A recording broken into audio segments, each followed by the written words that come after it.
تفصيل خروف برقي وزن 26، وهنعمل لكم تفصيل خروف وزن 20 كيلو برقي صحراوي اصل جاي من مرسى مطروح.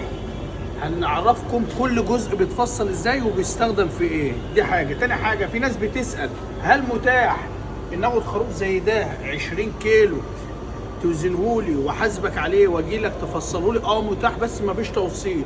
لازم تجيلي عشان اوزن الخروف قدامك تحاسب عليه، افصله حسب تعليماتك وحسب ايه ما انت يعجبك، ونقطعه حسب ما انت تقول وتاخده. بس لازم تجيلي هنا. التوصيل والكلام ده داخل اسكندريه، ومتاح برضه في فرع مرسى مطروح، بس داخل فرع اسكندريه لازم انت تيجي. تمام. هنبدا مع بعض، هنعرفكم بقى كل جزء بيتفصل وبيستخدم في ايه، واحده واحده خطوه بخطوه كل جرام. يلا بينا. بدايه قبل ما نبدا الفيديو، وحد الله وصلي على النبي في كومنت، واعمل لايك للفيديو، وشارك الفيديو مع جماعه اصحابك اللي هم بيحبوا اللحمه الضاني. مبدئيا هنجيب طبعا المخاصي طبعا تتشوي، تتعمل مزاليكيا، تتقشر كده، تتشق نصين، تتشوي على وضعها كده. بعد ما تقشرها تتقشر كده بالشكل ده، تبقى كده تتشوي، او هتتقطع حلقات او اسكندراني تتحط في المزاليكيا. دي بالنسبه للمخاصي، دي بالنسبه للخاصيتين واستخدامهم.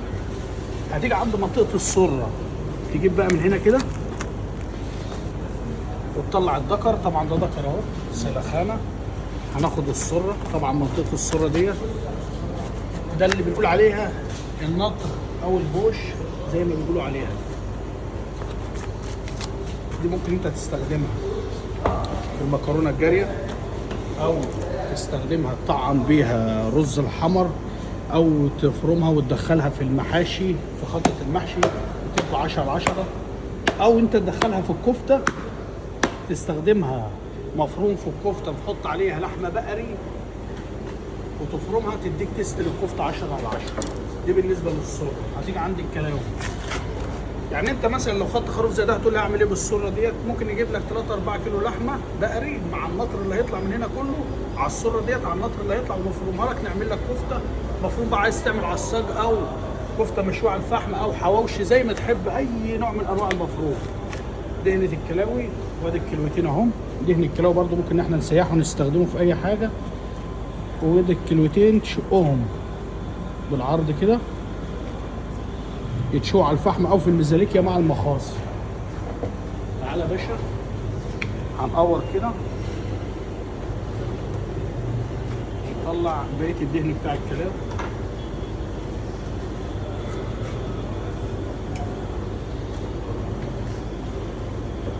دي حته دوش او نطر اهو. هنطلع انعم حتتين لحمه، دول عرقين فيليتو بيتشووا، ممكن تشوهم مع الكباب او تشوهم لحالهم. دول انعم حتتين في الخروف، دول اسمهم مرسيدس.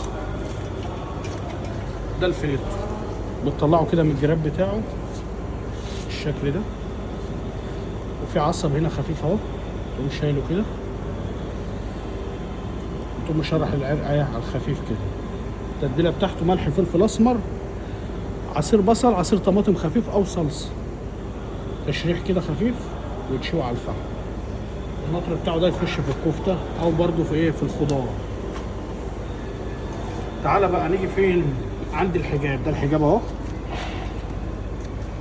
ده برضو ايه يعني بنحسبه من النطر برضو اهو. ده الحجاب يخش في النطر.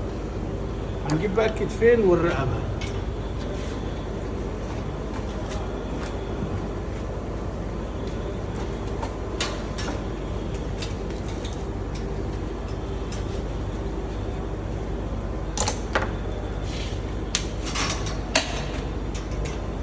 الكتفين لهم كذا استخدام، يعني انت ممكن تلف كده عشان تجيب ايوه، وسعوا له كده يا رجاله.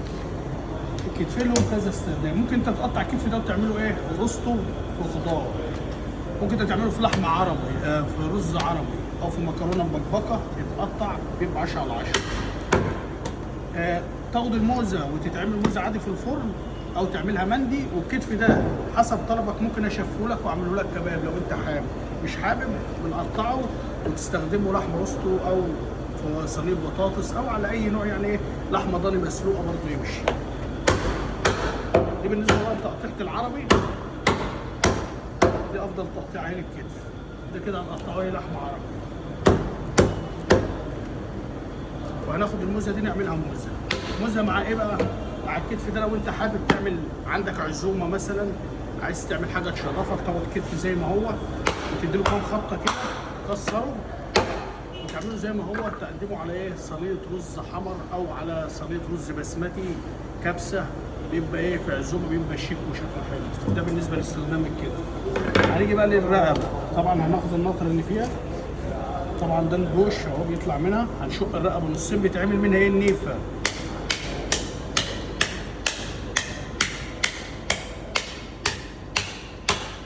هتعمل منها النيفه، او ممكن النيفه ازاي بقى؟ تسلقها، وبعد ما تسلقها تحطها في الثلاجه تتشمع، وهتقطعها حلقات بالطول كده، تديها التتبيله بتاع الكباب وتشويها على الفحم. ده بالنسبه للنيفه. ممكن انت تعملها زي ما هي برضو مع الكتف كده برضو، زي ما هي رستو، او برضو تقدمها على صينيه على رز مع الكتف برضو، هتبقى 10 على 10. ده بالنسبه لاستخدام الرقبه، او ان انت تقطعها برضو قطع. الناس اللي بتحب اللحمه الضاني المسلوقه والشوربه بتاع اللحمه الضاني المسلوقه، ارشح لك الرقبه والكتف برضو.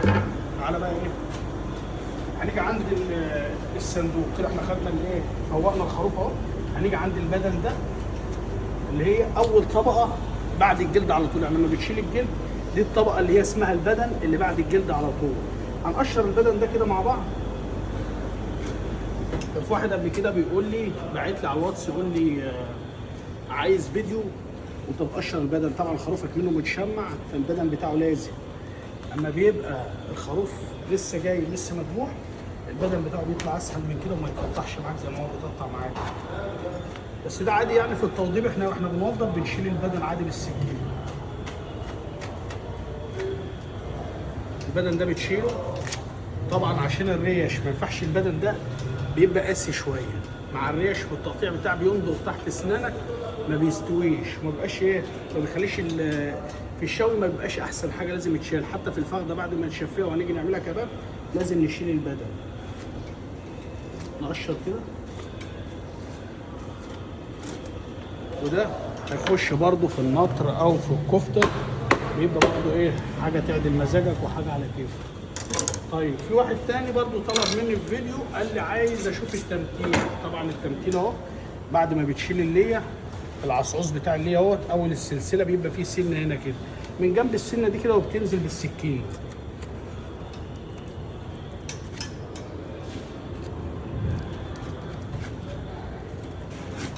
اهو، تبين على السلسله كده، سلسله الظهر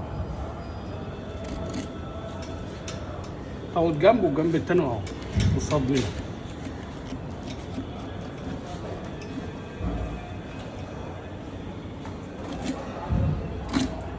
كده متلنا الخروف، هنشط. طبعا الشط في ناس بتجيب الخروف نصين من على النخاع، لا احنا بنجيب السلسله بجنب وبنطلع السلسله بتاع الخروف لوحدها عشان نديك الريشه ايه، صافيه.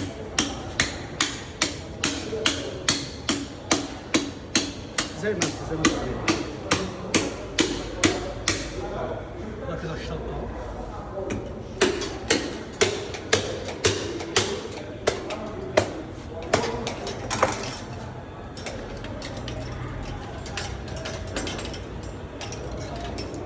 كده شطينا.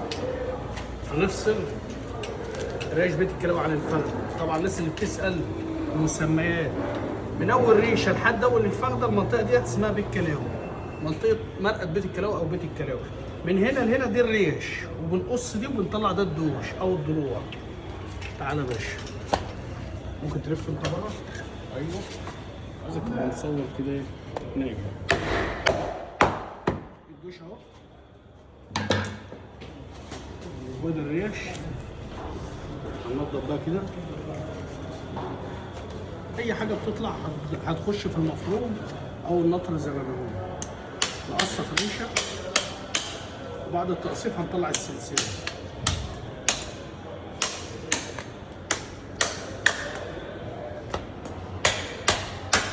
السلسله دي ممكن انت بقى تستخدمها تعمل بقى شوربه، تطعم بقى الخضار بعدين، تزود تسقي بيها المحشي او يعني تعمل بيها شوربه عشان تزود بيها المحشي. دي بالنسبه للسلسله. الدوش ده ممكن تعمله زي ما هو مندي، زي الكتف كده يستوي يبقى مندي 10 على 10 برضه، بيتحط على صينيه بيبقى 100 100. او ان انت تقطعه وتعمله برضه في رز او في مبكبكه 10 على 10، تستوي في خضار في صينيه بطاطس طاجن تورلي 10 على 10. ده بالنسبه للدوش. وممكن انت تشويه، يتشوي يتقطع بالطول كده قطع صغيره وتشوي مع الريش، بس عايز نار هاديه يقعد تتبيلته ويتشك في السيخ او يتحط في السقاره او الشوايه. بس لازم بتشيل البدن ده، البدن ده بيتشال عشان ما بيبقاش احسن حاجه في الشوي. تمام. ده بالنسبه للدوش.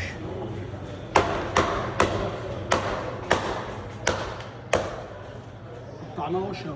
تعالى بقى نقطع الريش. هتجيب ريش بيت الكلاوي، في عصب هنا على الخفيف بيتشال اهو، تاخد بقى ريش بيت الكلاوي.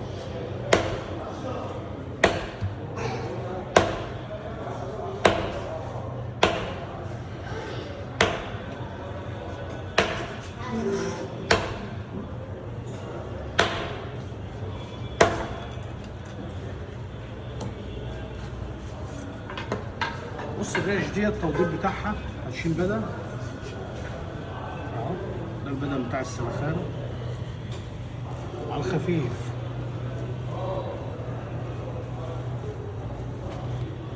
ونشيل العصب الاصفر اللي تحت ده وناخد ريشه جنب اختها.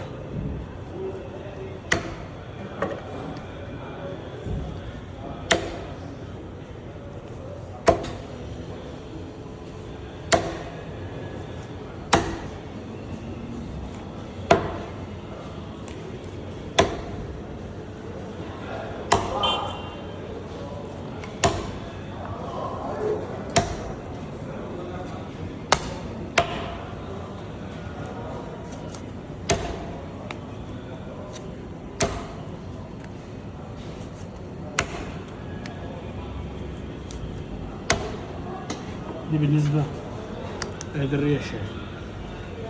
ده كده الجنب، والحته اللي هي ايه قريبه من الرقبه دي بتدخلها في اللحم العربي. تعالى لي بقى كده.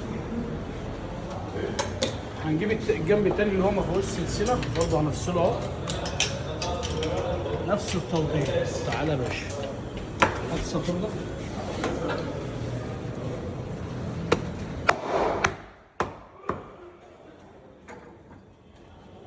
الحته ديت اللي هي اسمها لبه الدوش دي بتبقى سمينه ومربربه، في صينيه البطاطس بتبقى تحفه. ممكن تطلعها كده اهي، هي لبه الدوش ديت وتقطعها ايه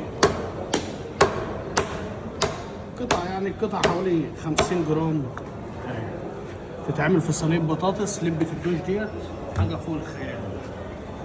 تقشر بقى البدن ده وتعمله مشوي الدوش، تتبله وتسيبه ايه يومين في التتبيله. يعني الافضل انك تسيب الدوش ده يومين في التتبيله. تمام.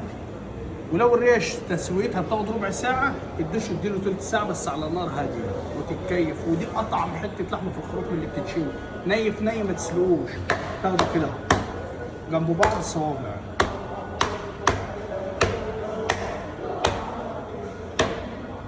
محلات المشوي اللي على قديمه بتاع زمان اللي بقى لها 100 سنه ولا اكتر من 100 سنه لازم بتشوي الدوش ده نيف ني زي ما انا بعمله كده، حاجه اسمها الخنصر، وبيدخلوه في الكباب. تعالى بقى ناخد الريشه الاخيره نساوي.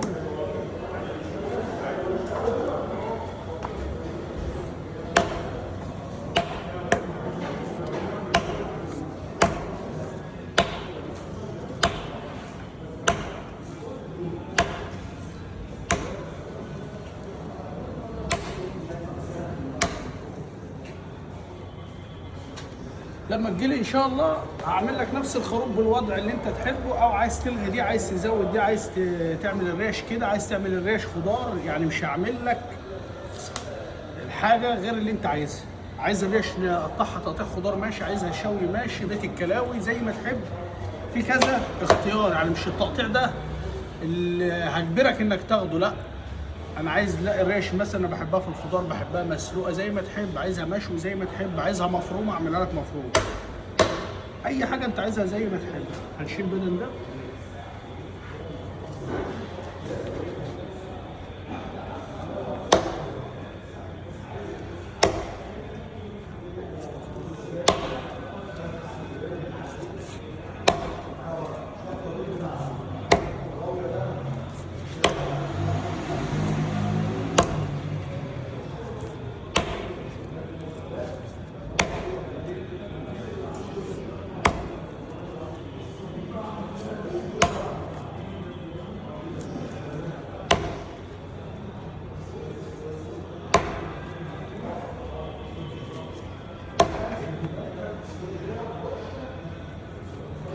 تعالى بص اعرفك ميزه الخروف البرقي.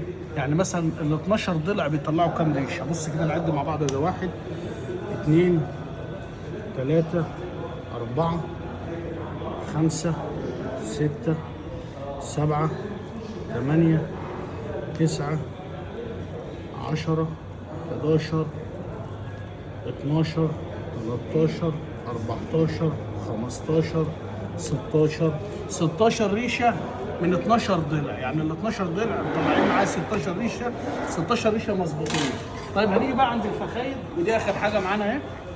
زي ما انت ممكن انت تشفيها وممكن انت تقطعها اكل عربي، فاحنا هنقطع واحده ونشف واحده نعملها كباب قدامكم. وممكن ان انت تعملها سليمه، يعني اللي احنا نقطعها اقول لك تتعمل سليمه ازاي. ممكن انت تعملها سليمه على صينيه، وممكن ان انت تقطعها تعملها عربي مبكبكه، لحمه مسلوقه. الناس اللي بتحب اللحمه الضاني الحمراء، الفخده، اللي بيحب اللحمه الضاني المسلوقه الحمراء، الفخده هي يعتبر هي افضل مكان، دهونه قليله وفي لحمه حمراء كتير. ده الدكر بتاعها اهو. تعالى بقى نشفي الايه الفخده.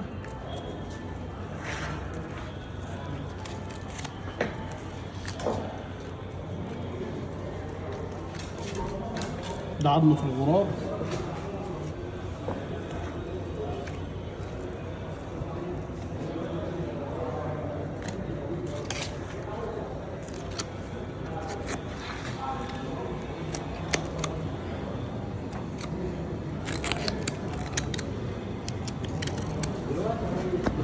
دي الصدفه اهي.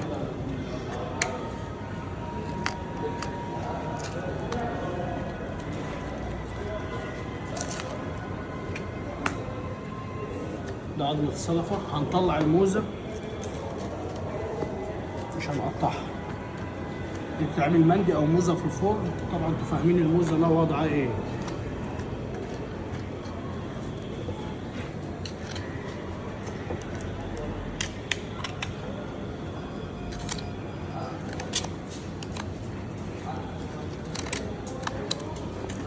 ده عظمة النص او المدفونة او ماسورة الفخدة المدفونة زي ما بتسمى، لها كذا مسمى.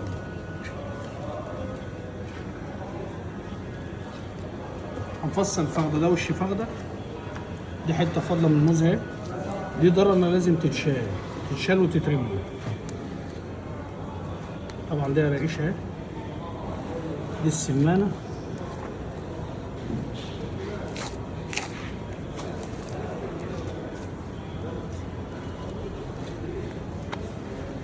دي العكواية او القلاط.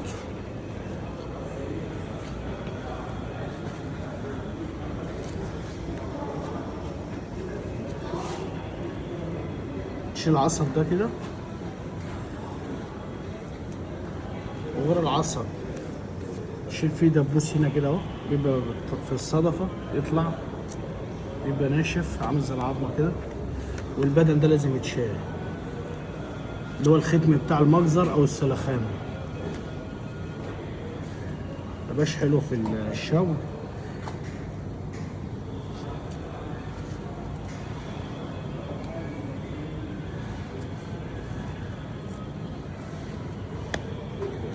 تعالى بقى نوضب.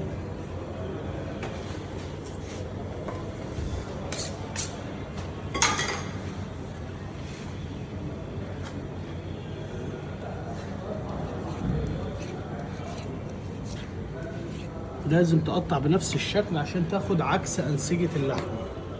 ده صباع الكولاط اهو، تفتحه كده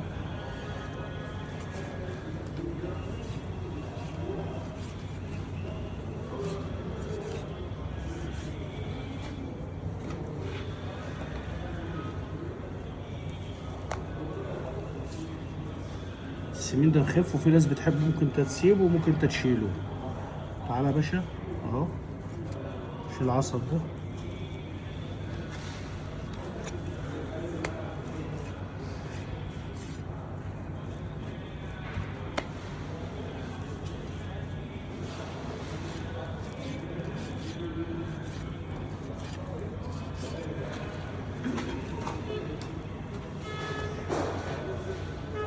السمانة، طلع الصامولة بتاع السمانة دي.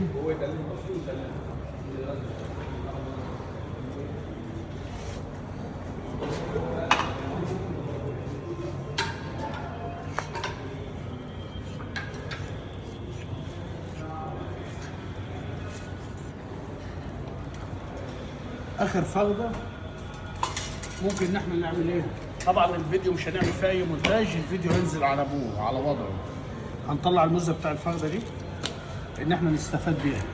ممكن احنا نخبط الفخده ديت ونسويها زي ما هي، لو حابين نعملها في عزومه برضو في رمضان مثلا او في مناسبه. الفخده بتبقى جميله وتشرف يعني. وزنها حوالي 3 كيلو او 3.200. ممكن ان احنا بقى نستفاد بالموزه مع الموز بتاع الاكتاف. ممكن ان احنا نشفيها وممكن ان احنا نقطعها في اللحم العربي او اللحمه المبكبكه، طبعا عشان الفخده من القطعيات الضاني المميزه الحمراء. هنشوف مع بعض دلوقتي. تبقى عباره عن لحم احمر اهي. ادي الفخده تتقطع بالشكل ده.